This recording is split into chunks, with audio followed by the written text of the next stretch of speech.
Welcome to the Astrology Show with your host, Kelly Fox. Each week, Kelly will give you access to the current transits that are a valuable tool which provide astrological information to help unlock the potential each of us has through our sun sign.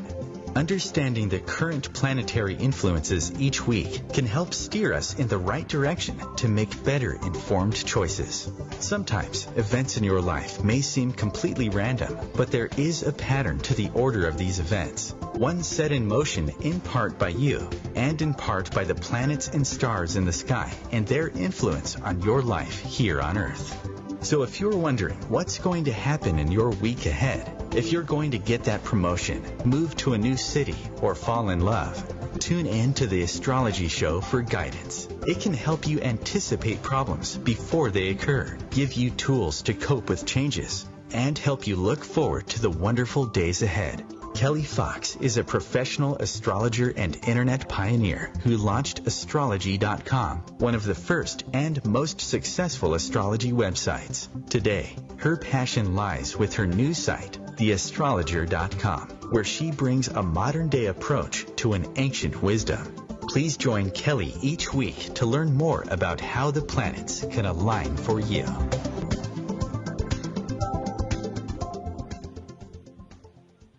Hi there, and welcome to the Astrology Show. I'm your host and astrologer, Kelly Fox.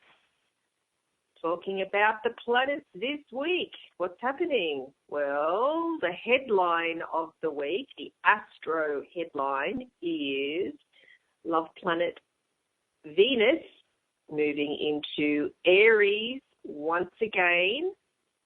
Once again, I will cover later in the show what that actually means. But finally, we're out of the Venus retrograde period, thankfully. And how did it go for you? I haven't done in previous shows, but I will encourage you to email me and let me know. Give me some feedback. Give me some feedback, and I can read out your feedback. Even answer some questions on the show. I do get questions here and there, but I encourage you to do that. Give me your feedback. Let me know how the Venus retrograde affected you. And that was March 4th through April 15th when Love Planet Venus turned retrograde. It is the planet that turns retrograde the least amount of times. So when it does turn retrograde every 18 months, it is a big deal. So we are still in this Venus retrograde cycle, although Venus is not retrograde. It is direct, turned direct April 15th, so just recently. And during a Venus retrograde, typically relationships, because Venus is the planet of love and retrograde means things moving backwards. So love moves backwards. Let me know if that happened for you. It's a time for breaking up, not making up, if that makes sense.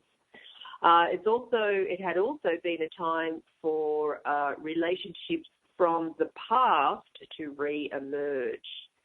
So I haven't heard or had any feedback around that, but very curious to know.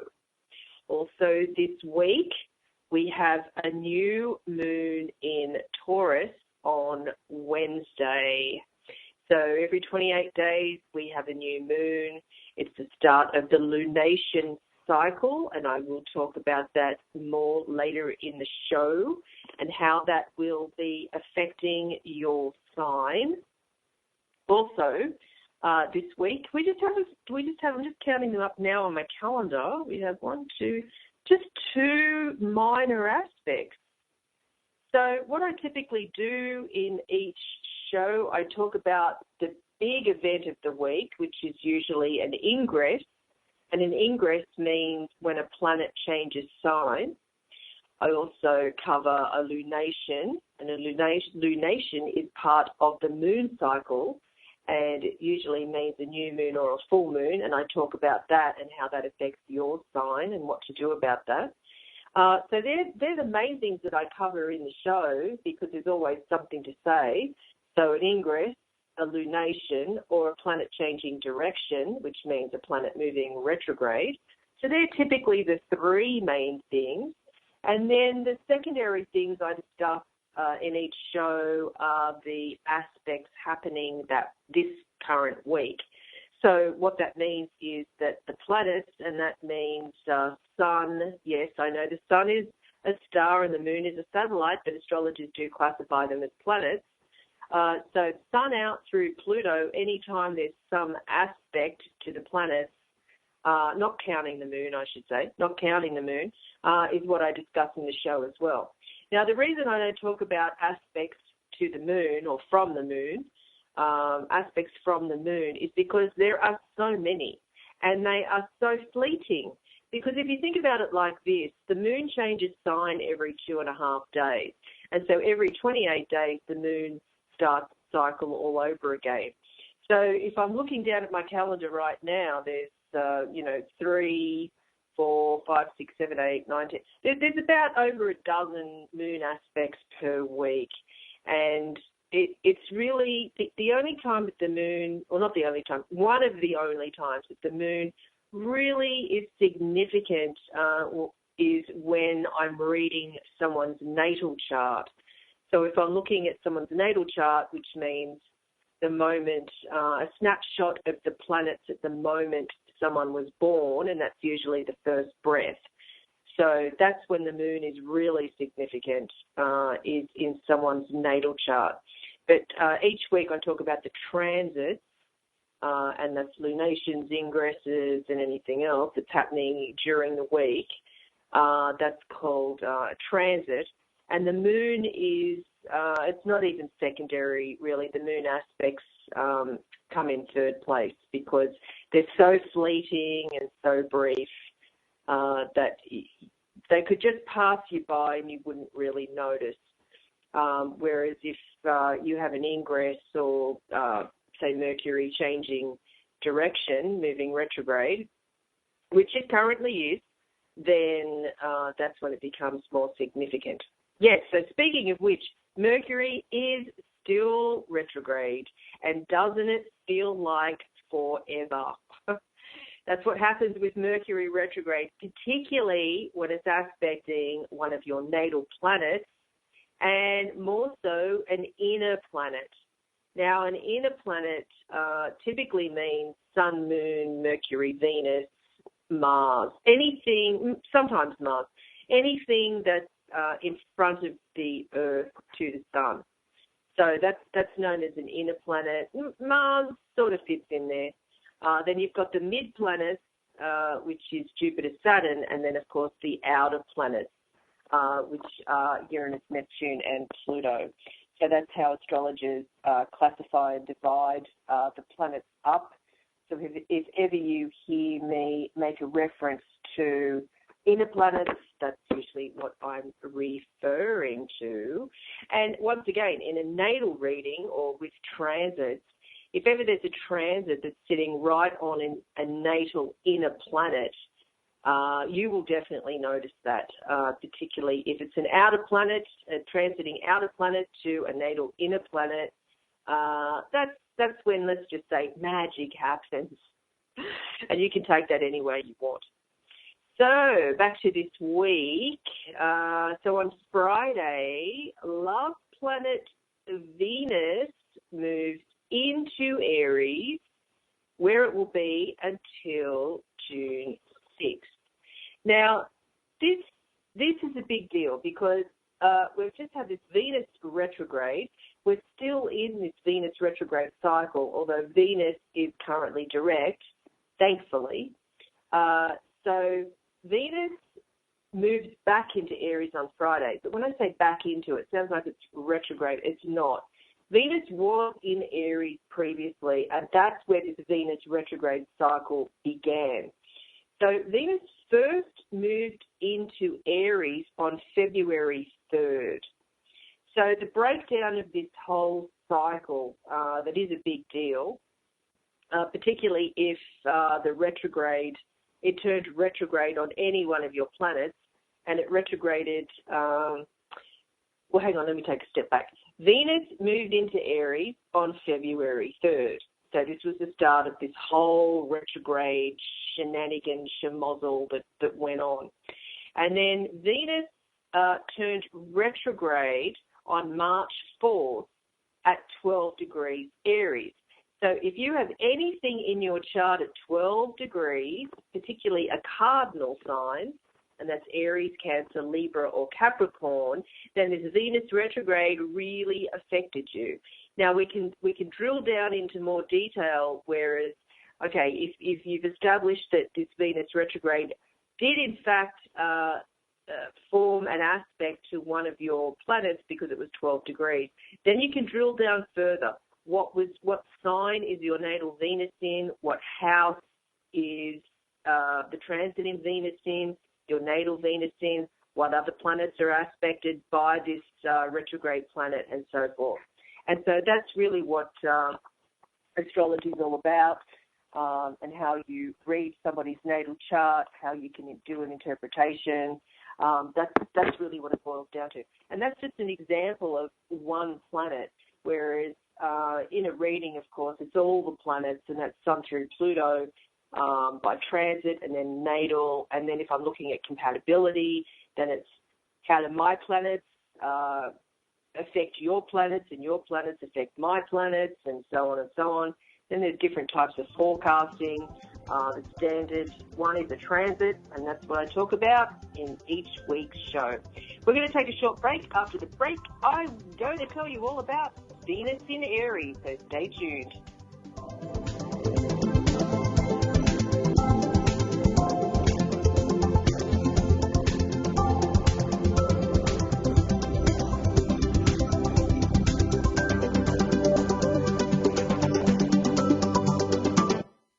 Conscious media for conscious minds. OMTimes. The number one reason girls drop out of school in sub-Saharan Africa is lack of access to feminine hygiene products. The Pads for Schoolgirls project, an outreach of Humanity Healing International, is changing this paradigm by setting up sewing programs at schools, teaching girls a vocational skill, while producing the reusable pads that help keep them attending classes. The girls pay it forward by making and giving pad kits to other girls in need. To learn more, visit humanityhealing.org. Humanity Healing is where your heart is.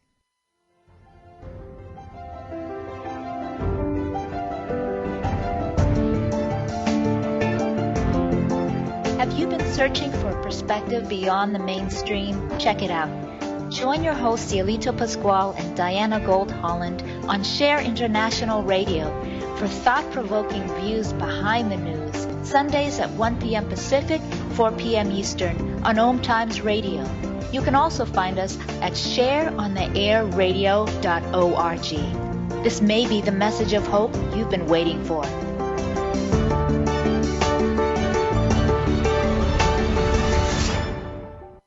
Hi, this is John Ondrasik of Five for Fighting, here for RAD, the entertainment industry's voice for road safety. You know, style is a personal thing, and your lifestyle is your business. But if you take it on the road, it becomes everybody's business. So please, plan ahead, designate before you celebrate. Friends, don't let friends drive drunk. A public service announcement brought to you by RAD, the National Association of Broadcasters, and the Ad Council.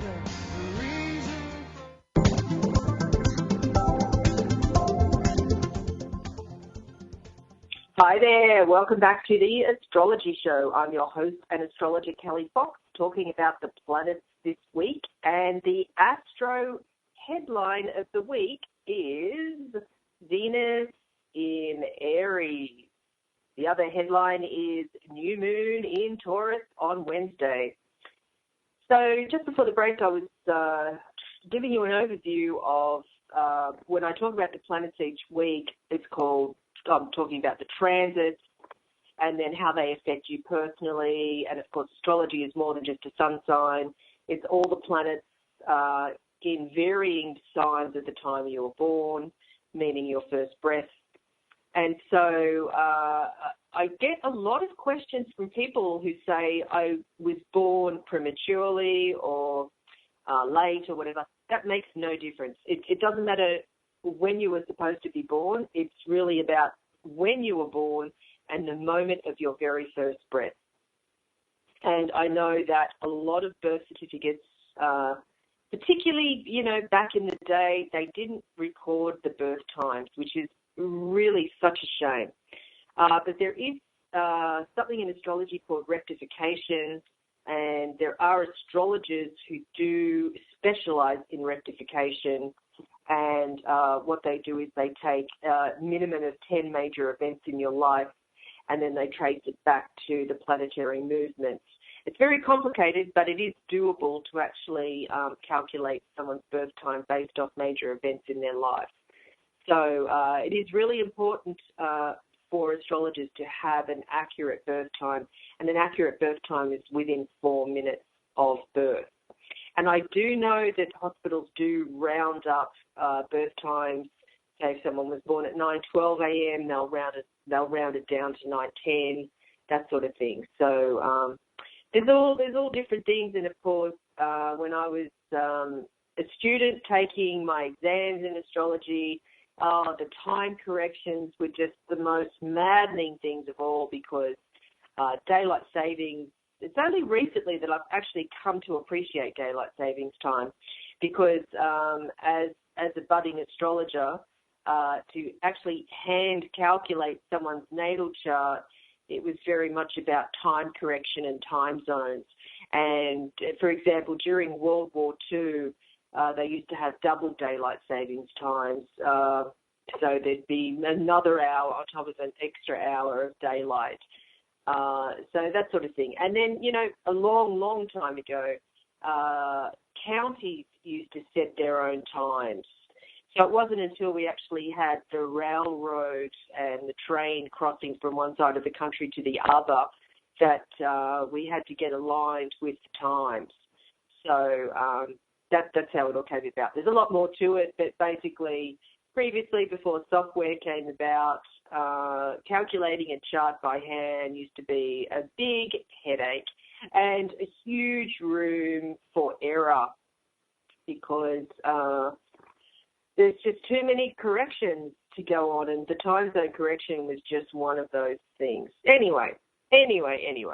Back to Venus moving into Aries on Friday. And as I mentioned before the break, it's part of this retrograde cycle that we've had recently. So it all started on February 3rd, and then it was Venus moved into Aries February 3rd. It was moving forward quite nicely. Then it started to slow down. And then March 4th is when Venus turned retrograde. And it's unusual. It's the planet that turns retrograde the least amount of times. It's once every 18 months.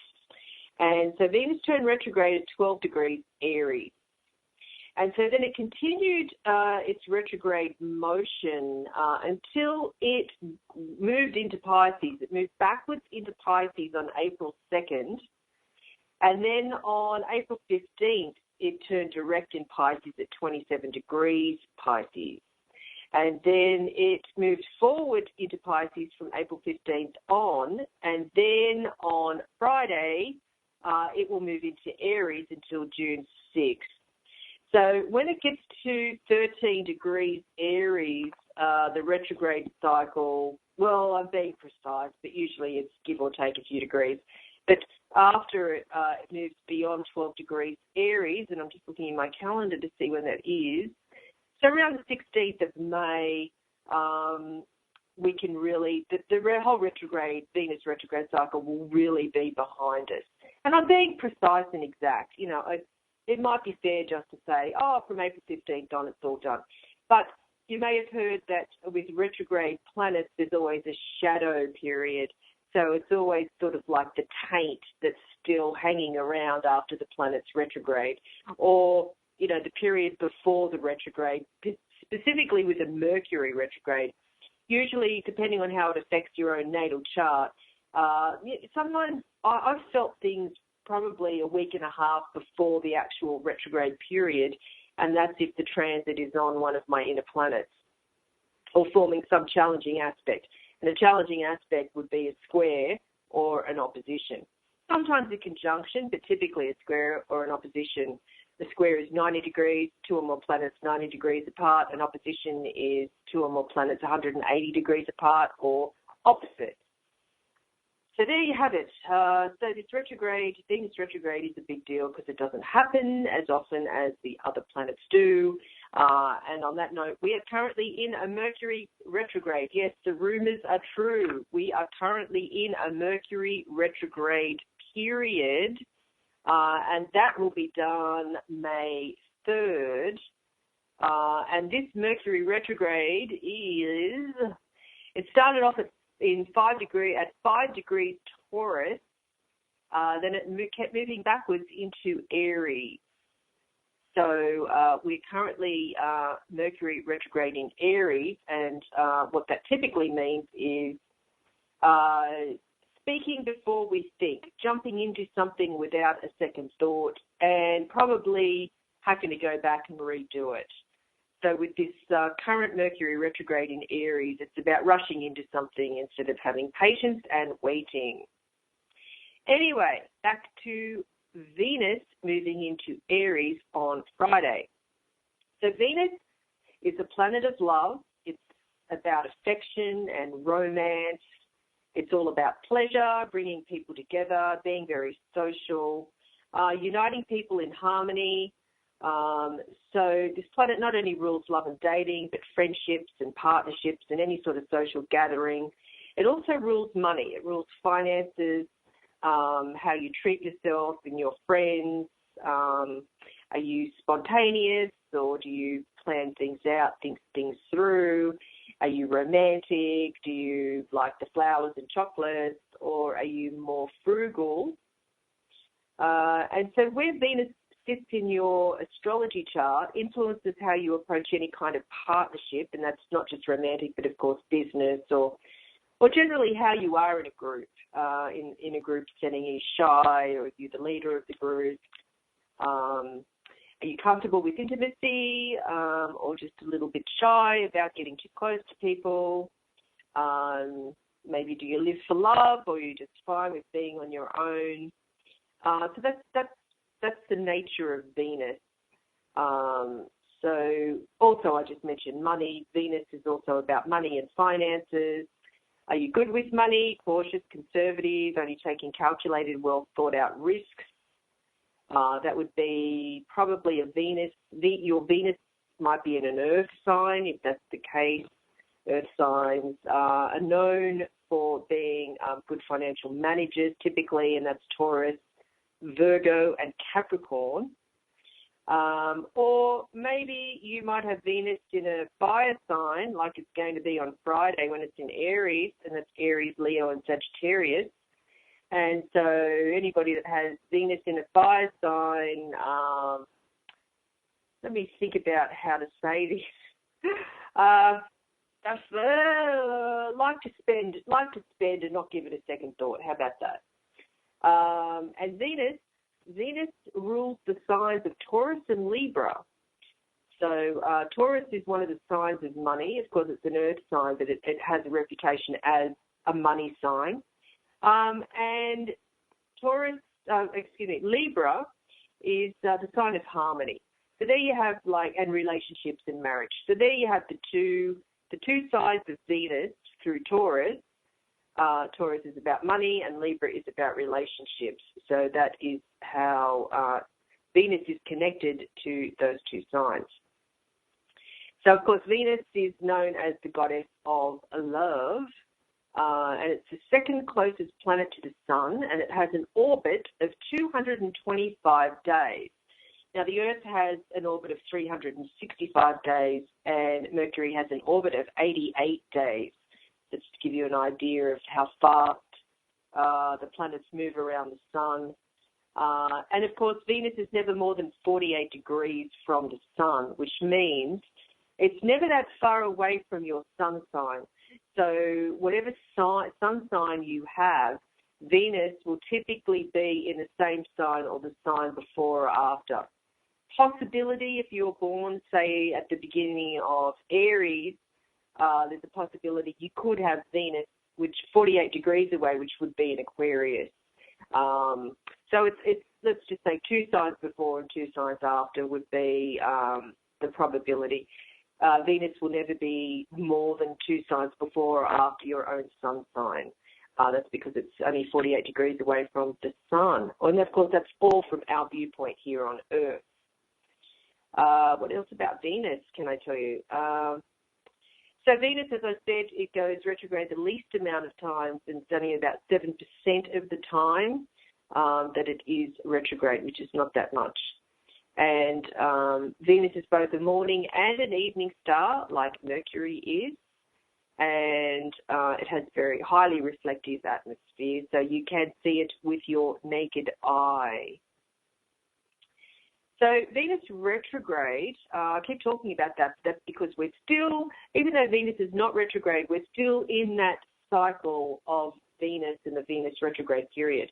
Thankfully, it's behind us, but depending on where it falls in your own natal chart, you still might be feeling the effects. So it retrogrades, I think, once every 18 months, and it's usually for about 6 weeks at a time. Sometimes it feels like 6 months, depending on how it is affecting you. So when Venus is retrograde, and we're in the cycle of, it's no surprise that relationship issues come right to the surface. Anything that you've been pushing down and trying to ignore suddenly pops up when Venus is retrograde. Anything that you might have been tolerating all of a sudden becomes intolerable. So maybe in the relationship, you're saying things you normally wouldn't. Anyway, time for a quick break. After the break, I will continue with this week's planet, so stay tuned.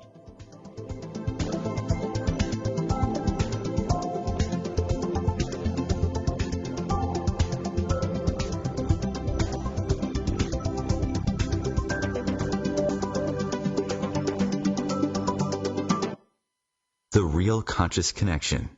OMTimes Radio. IOM FM. Spiritual, metaphysical, green living, psychic, alternative healing, life coaching. Do any of these or similar terms apply to your business or cause? If so, you are in a niche market with a very specific audience. Conscious Gate PR is the world's leading conscious public relations agency. With a global reach of over 4 million and growing, we offer comprehensive media campaigns to our targeted market. Learn more at ConsciousGatesPR.com. Conscious marketing for conscious minds.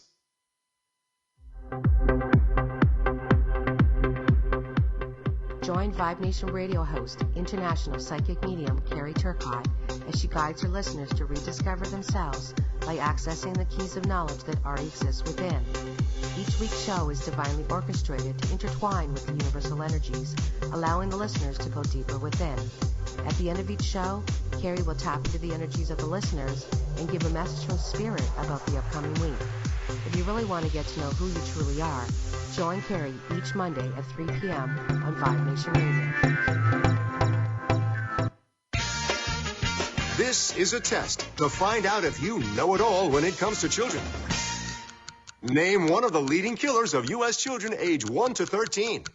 What's the best way to protect children in a car crash? At what age and size should a child start using a booster seat? Don't assume you know it all when it comes to car seats for your child. Go to safercar.gov/the-right-seat and know for sure. Brought to you by the National Highway Traffic Safety Administration and the Ad Council.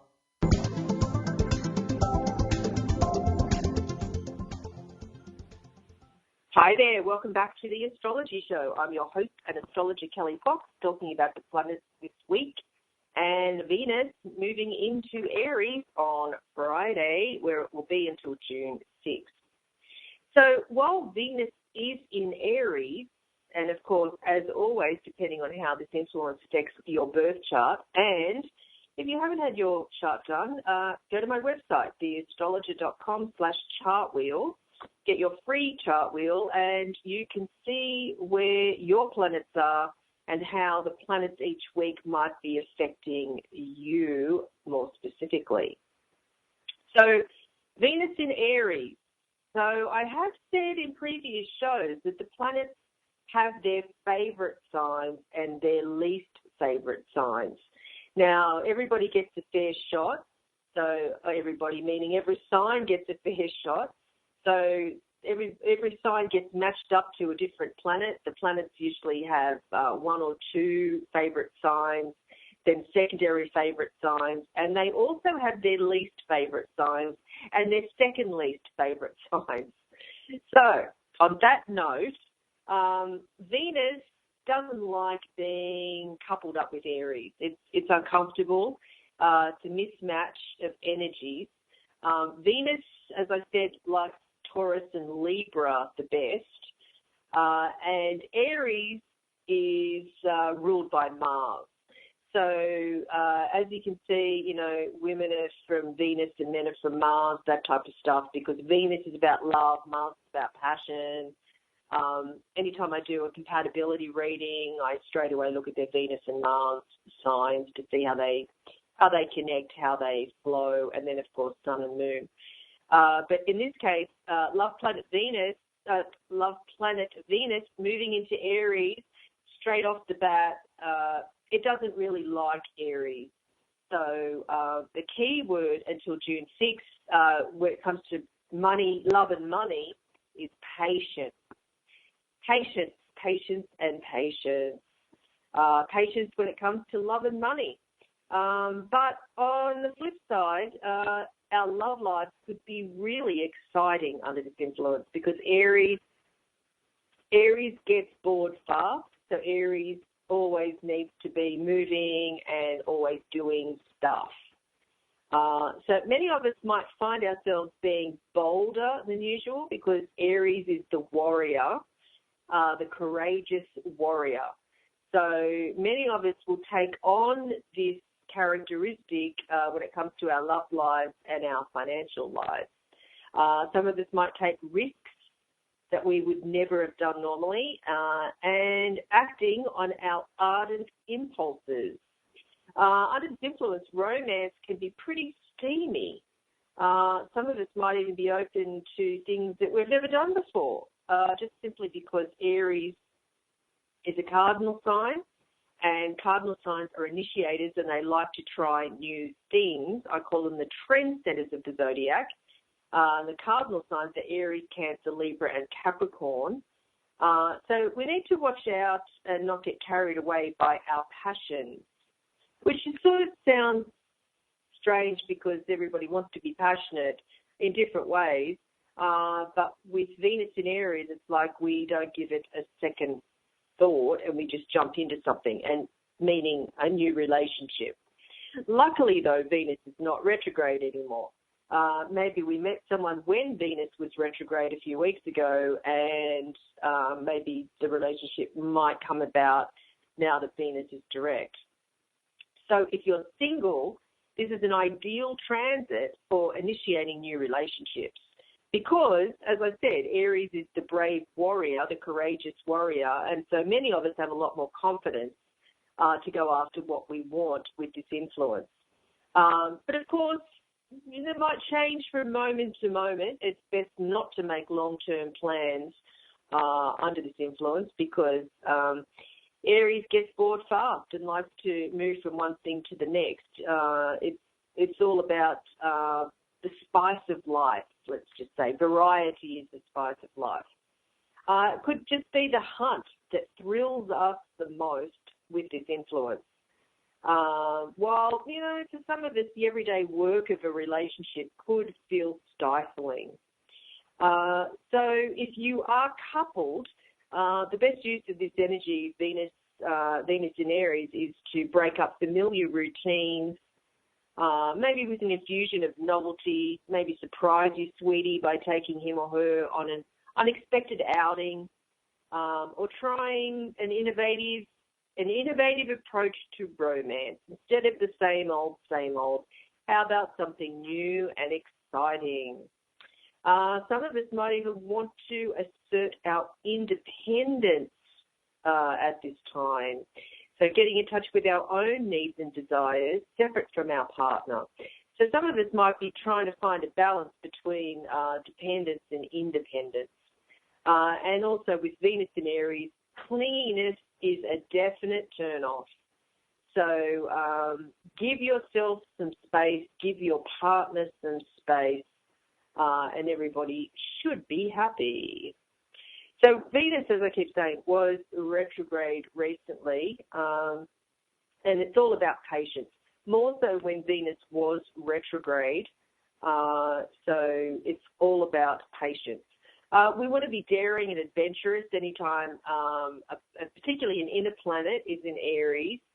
Some might call it reckless, and others might even say heedless of the consequences when Venus is in Aries. So that's just a word of caution, and of course, it's not bad. It's just the shadow side of the energy of this transit, let's just say. Probably some people might say it's best to take things slowly when it comes to financial planning or, trying to get a new relationship off the ground.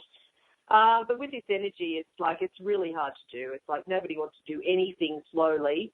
It might feel impossible, but it's safer now that Venus is direct and not retrograde. Yay! Also this week, the other headline of the week is the new moon in Taurus. And so this is annual. This happens once a year. And the new moon is at 6 degrees Taurus. So if you have anything on or around 6 degrees in a fixed sign, this new moon will be affecting you. And a fixed sign is Taurus, Leo, Scorpio, and Aquarius. But if you have anything at 6 degrees in an earth sign, and that's Taurus, Virgo, Capricorn, this is a wonderful influence for starting something new. And as I said at the beginning of the show, the earth signs are really good with money. They're the money managers of the zodiac, and Taurus in particular. So this new moon on Wednesday, let me see what time it's happening, 5:16 a.m. Pacific time, which is 8:16 a.m. Eastern time. This new moon is all about money and long-term financial planning. And the reason I'm saying long-term is because it's Taurus. The reason I'm saying money is because it's Taurus. So money long-term is all about Taurus. Taurus is also a very sensual sign, so it's time to engage all the senses. And the funny thing is I was just doing some gardening yesterday, and I had this urge to suddenly pull all the weeds out. And, of course, that's in the domain of the Taurus energy of this new moon on Wednesday. So new moons are typically all about beginnings, but before you can have a beginning, you need to have an ending. So anything that's outstanding or hanging around to do with finances, anything that's incomplete around finances, this is the time to wrap it up. So get cracking on that, because if you're looking for a new financial beginning, that's not going to happen until you complete the old financial endings. So it's really important to tidy things up, finish things up, particularly with any sort of fixed energy, which is Taurus, because fixed signs like to keep going and going. They're not initiators, but they like to see things through to the end. So this new moon in Taurus is all about hard work, and it's hard work, but it's also finding that balance. It's having a balance between hard work and having some fun, and, really looking at the hard-earned cash from the hard work that you've put in. It's about financial security. It's about anything that's tactile, anything that you can put away for a rainy day. That's actually a really good saying for this Taurus new moon. You might even be thinking about taking a second job or making some investments. Now is the time to do that. Of course, yes, the disclaimer is Mercury is retrograde. I don't even know why I'm smiling about that, but Mercury is retrograde. So I think now so many people have a fear around Mercury retrograde, but really the best use of any time a planet is retrograde is to redo something or to relook at something or to do something that's come up from the past. So if you're thinking about making the most of this Taurus new moon around your financial affairs, just keep in mind that Mercury is retrograde, and maybe the best use of this energy of the retrograde and the new moon is to look at something that you've done previously, something in the past that might have worked or you didn't quite finish or it's still open-ended, anything to do with finances in particular. It's a great time to sort of pick something up again and then run with it, because there's more chance now with this Taurus new moon that it will continue to be long-term. Also, because Mercury is retrograde, Taurus new moon, might be a good time to restructure. That's a good word. So anytime Mercury is retrograde, it's doing things that start with RE. So recycle, redo, refurnish, redecorate. Another word, restructure. I think I'm going to use that now throughout. Restructure your budget. Brainstorm ways to increase your cash flow so that you can indulge in luxuries in the future. Because with this Taurus influence, it's about luxury and self-indulgence. That does sound negative, and it's not meant to sound negative, being self-indulgent, but it's like Taurus likes to spoil themselves and those they love. So Taurus can be very generous, and luxury is part of that, particularly because its ruling planet is Venus. And on that note, we're going to take a short break, so stay tuned.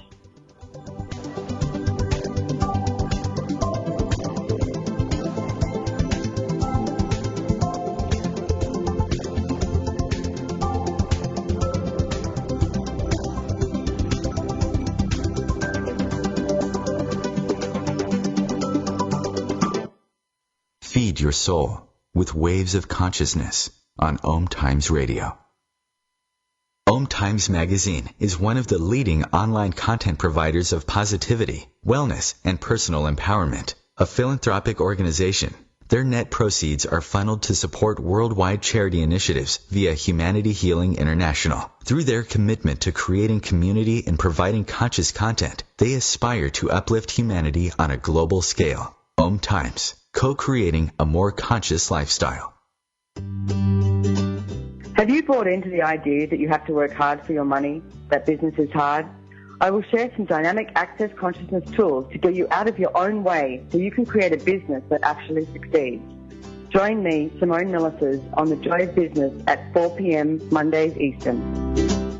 Welcome back to The Dog Show. Up next we have Satchmo. Satchmo is a member of the Shelter Pet Group. That's right, a group known especially for their couch-snuggling, ball-chasing, face-licking, and, of course, companionship. Now, let's see him in action. Look how he makes eye contact with his person. That's actually known as the treat stare. How intuitive, and now he appears to be excitedly turning in circles. Ah, the happy dance will come in with this group. But really, the best way to know an amazing shelter pet like Satchmo is to meet one. Visit theshelterpetproject.org today. Adopt. Brought to you by Maddie's Fund, the Humane Society of the United States, and the Ad Council.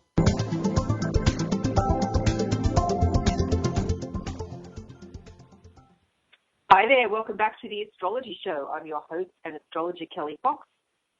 Just before the break, I was talking about the Taurus new moon on Wednesday. And we are in the season of Taurus because last Wednesday, the sun moved into Taurus, where it will be until May 20th. So we've got a lot of Taurus energy going on at the moment. Mercury turned retrograde in Taurus, although it's now currently retrograde in Aries, but the cycle did begin with Taurus. So the energy of Taurus, and of course Mars was in Taurus, but it just moved into Gemini last Friday. But, you know, it's all about Taurus, particularly this week. Let's just say this week is dedicated to Taurus. Last week's show I did dedicate to Taurus, and if you missed that, be sure to go back to the OMTimes archive and have a listen to that because it was a show for Taurus. Taurus is ruled by Venus. I've been talking a lot about Venus in tonight's show because it's about to move into Aries through June 6th. After June 6th, it will be moving through Taurus. So one thing about Taurus as well is that Taurus likes to, not every Taurus, just generally, they're known to enjoy their food, delicious meals, because it's all about the senses, indulging the senses. So delicious foods, Venus rules sugar, some bulls have a sweet tooth, so they're known to eat rich, delicious foods. And my key word for Taurus is cuddly. And maybe I said that last week, that anytime I think of a key, someone says, oh, what's a key word for Taurus? I'll automatically say, oh, cuddly. It makes sense, though. So also with this energy of the new moon, sun in Taurus, we're all very charming. We're looking for pleasure in life. It's okay to be a little bit lazy from time to time because as long as there's a balance, it's all about balance, of course, but, you know, the hard work, but also enjoying time, making time for relaxation. There's nothing wrong with that. And also spoiling ourselves. If we have the funds to do it, then why not do it? But let's not max out our credit cards doing it. That's the only thing here. So we are in the season of Taurus. So new moon on Wednesday in Taurus. How does that affect your sign? Well, let's take a look. So if you're an Aries, it is more so about spending and saving money. New moon in Taurus is all about new financial affairs, but particularly if you're an Aries. If you're a Taurus, it's all about your appearance and your individuality. If you're a Gemini, pay attention to your subconscious and your intuition. If you're a Cancer, it's about friends and acquaintances, groups, online and offline. If you're a Leo, the highlight for you will be on career, maybe a new direction in your career. If you're a Virgo, it's about overseas travel, any sort of legality, higher education, publishing. If you're a Libra, it's about money as well for you, but larger money or shared money or resources. If you're a Scorpio, the highlight for you with this new moon is a new relationship, or if you're married, something changes or shifts within the marriage. If you're a Sagittarius, this is a great time to focus on health, diet and fitness, or your daily routines, employees, pets, and generally being of service.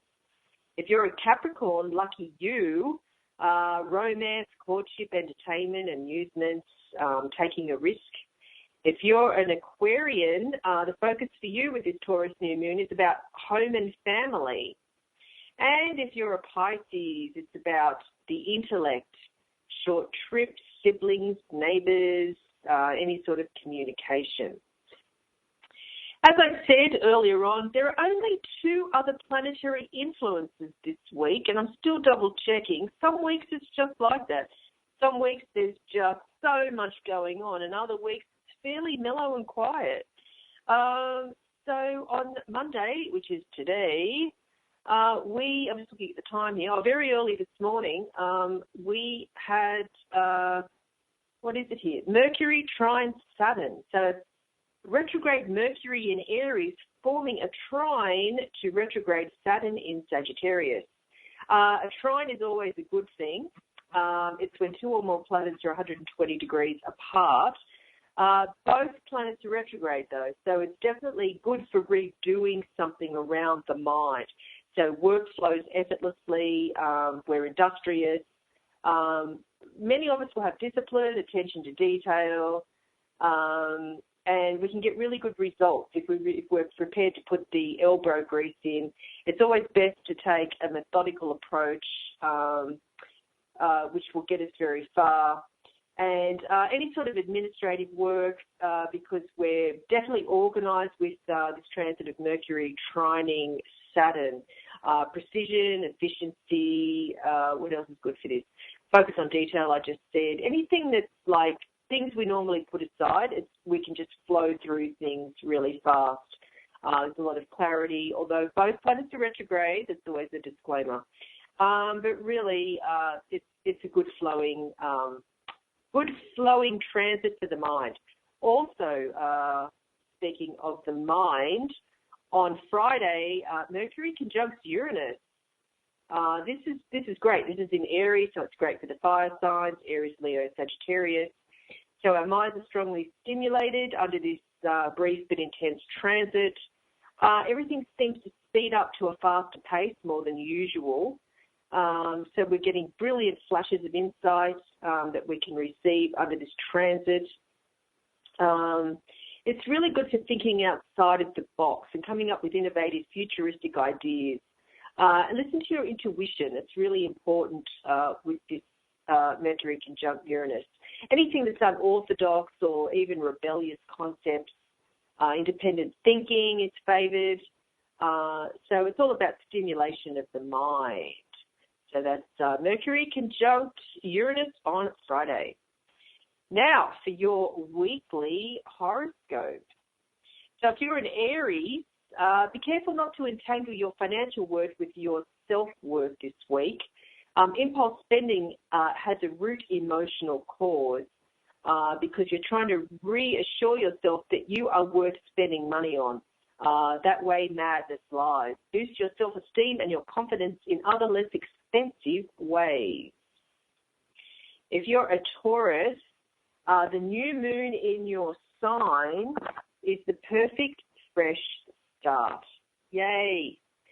Take a good hard look at your life this week and decide what you want to change. What absolutely must be different this time next year. Pick your priorities and work out a master plan. Highly motivated and full of energy, you have what it takes now to shape your own future. It's exhilarating, terrifying maybe, but it really can be exhilarating. What will you choose to do with the rest of your life? Da-da-da-da. If you're a Gemini, the focus this week is on truth and lies. There have been rather too many of the latter and not enough of the former. Your challenge now is to embrace the truth even when it hurts and to tell it to others too, even if they don't want to hear it. Use your charm and social skills to soften the blow, but you must still say what needs to be said.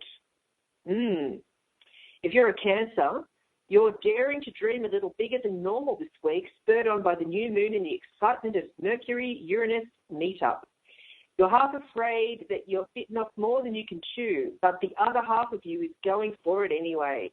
It's great to see. This bold and pioneering attitude should bring you some lucky breaks this week, so persevere with it.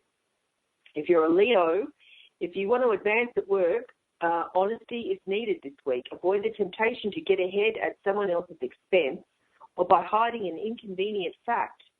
If you're facing a difficult situation, face it head-on in public with grace and dignity. The new moon emboldens you to fight a battle in the spotlight, so don't hesitate to speak out. If you're a Virgo, indecision is your biggest issue this week. Your opinions are flip-flopping and perhaps your faith is wavering too. You feel tested or backed into a corner. The key here is to remember that you only have to live up to your own expectations, nobody else's. Be true to what you feel inside, even if that means going against public opinion or changing your mind about something you've long believed. There's no real right or wrong here, just shades of grey, so pick your shade and stick to it. If you're a Libra, with the new moon, you're tempted this week to shine a light into some very dark corners.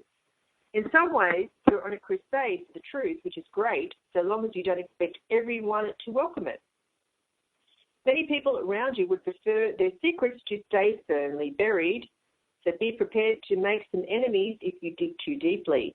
Your motivation for all this investigation is pure and honest, but that won't stop people from name-calling or spreading gossip about you. Keep on keeping on. What you're doing is important. If you're a Scorpio, a new moon in your romance zone is the perfect opportunity for dating and for finding a new partner if you're either single or unhappy in your current relationship. Beware of any desire to buy someone's affections, though. Woo them with your charm, your intellect, and your sizzling sex appeal, not with your bank account. Others are struggling emotionally this week, but you're actually in a position of strength. Take advantage of this to get ahead of the curve at work. If you're a Sagittarius, if drama erupts around you, center yourself and spend time alone. You have what it takes to cut through a crisis and to emerge as a leader this week, but the new moon advises you to get your thoughts organized before you try to take on this challenge. Bide your time. Figure things out in private before you make your move. There's no great rush. How you handle the situation will be remembered, so make it a memorable week for all the right reasons, not the wrong ones.